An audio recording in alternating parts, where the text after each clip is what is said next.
সিজদা যত কমে গেছে দিল পাথর হয়ে গেছে, সিজদা যত শর্ট হয়ে গেছে দিল পাথর হয়ে গেছে, যত বেশি নবী ওলির দামন থেকে সরে গেছে দিল পাথর হয়ে গেছে। যারা নামাজ পড়ে না, যারা নামাজ তরক করে, তারা আমার নবীর ইজ্জত হানি করে। নামাজ আল্লাহর ইবাদত, নবীর ইজ্জত। আল্লাহ নামাজকে জোর করে চাপিয়ে দেন নাই, আমার নবী আল্লাহর কাছ থেকে চেয়ে এনেছেন।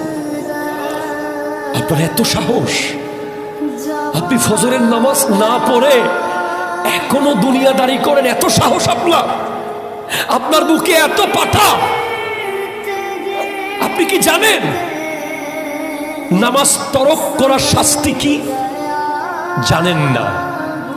বেনামাজি যখন মারা যায়, কবরস্থানের মাটি পর্যন্ত আল্লাহকে ফরিয়াদ করে যে আল্লাহ এই লাশ যেন এখানে না আসে।